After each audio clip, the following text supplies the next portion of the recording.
Peace, fam. It's Brother Harold from HawkTheHerald.com, back with another reaction video. Remember to please like, subscribe, and also share. And once again, we're going to get right into it. I want us to talk about the head of the U.S. Africa Command, General Michael's response to the senator's question. Watch this clip. We'll come back and discuss. Talk about why we care about what's happening in Africa right now. I mean, if you tell the American taxpayer, why are we there? Why are we spending the money we're spending there?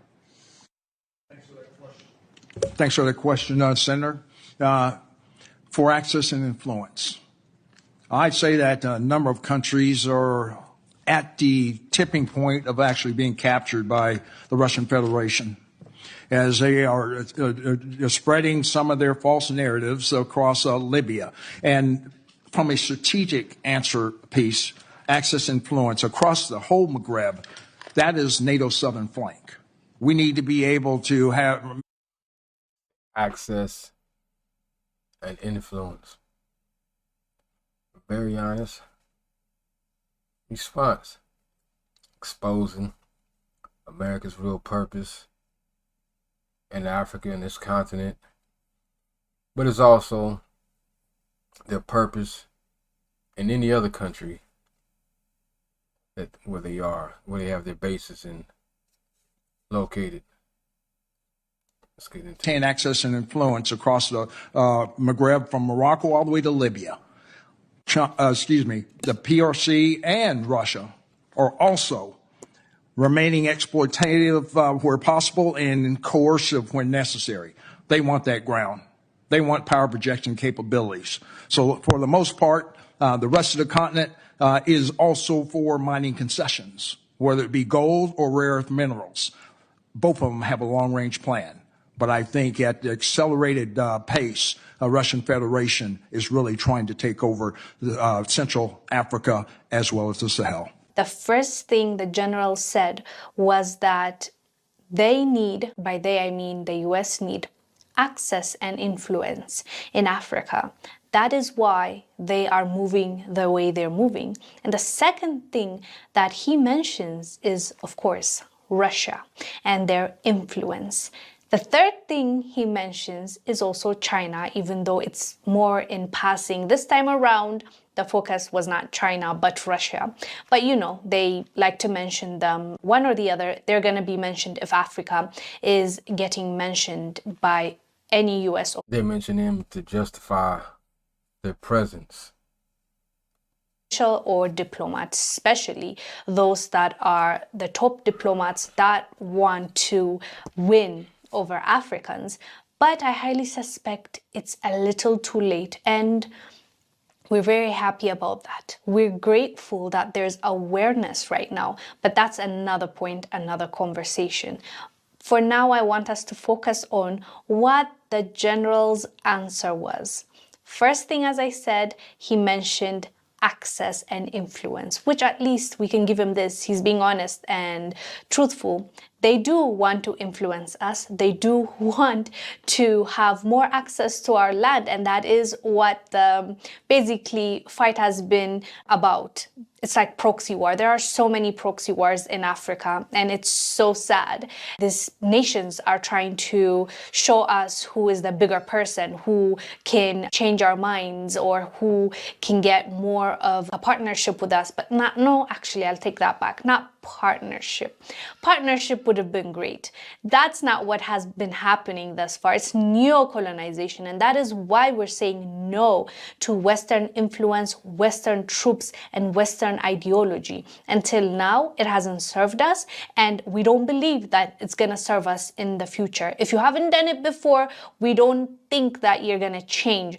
If anything, you've shown us your true colors. Now going forward, we no longer need to deal with you in that way, is the mindset right now in most African countries. That's the reality, and we're not mad at that.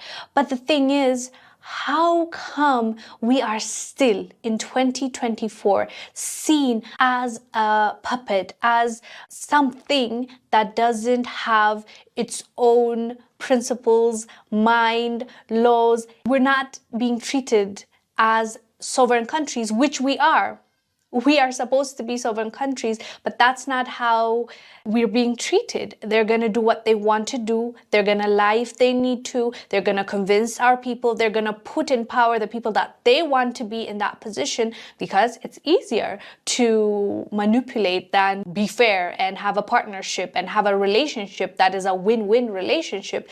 They never want that. So that's what they end up doing. And we're just tired of it. We're really tired of it. And the fact that they still can openly talk about this and they don't expect us to react, to say, wait a minute, what influence?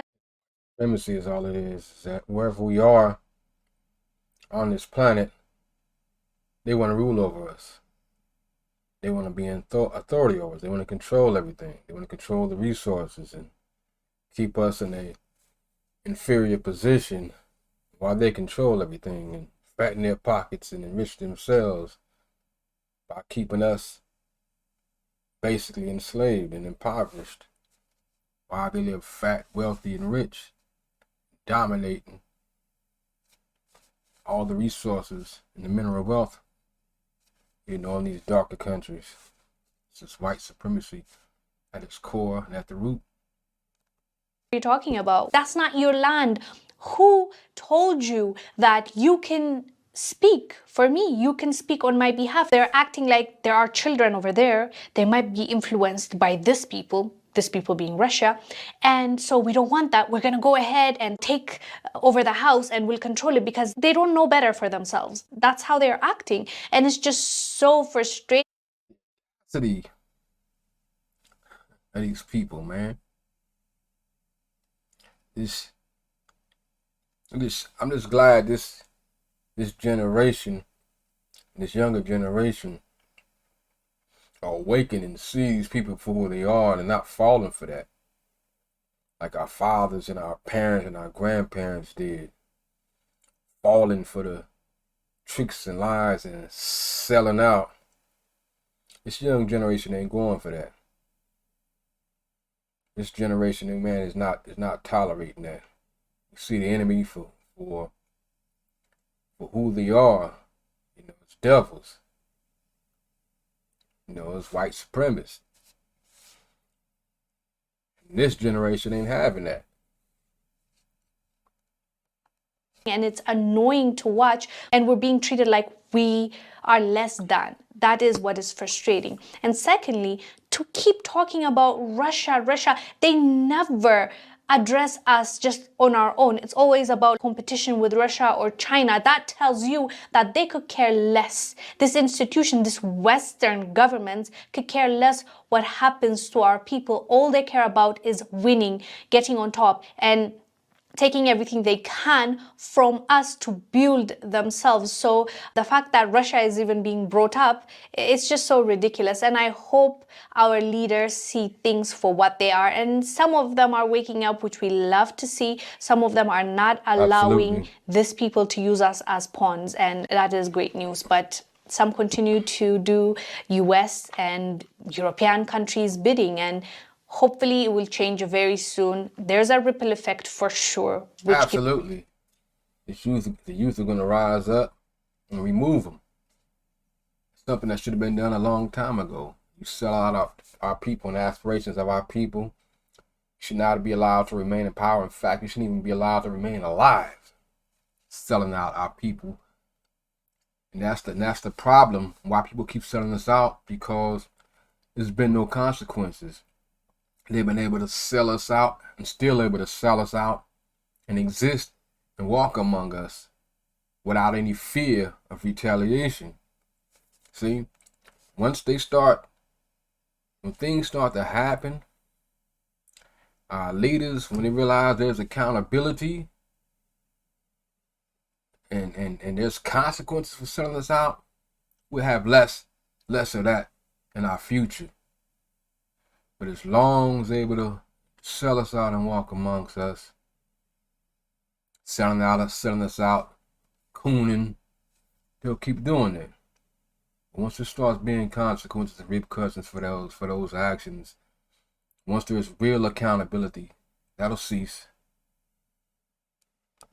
us hope that things are changing, but this is how they see us, and I'm glad that all of us, not all of us unfortunately at the moment, but some of us are witnessing this and taking notes. Anyways, fam, let us know down below what your thoughts are about this. Yeah, absolutely. Let me know your thoughts. Please like, subscribe, comment. And I'll leave you as I came in peace.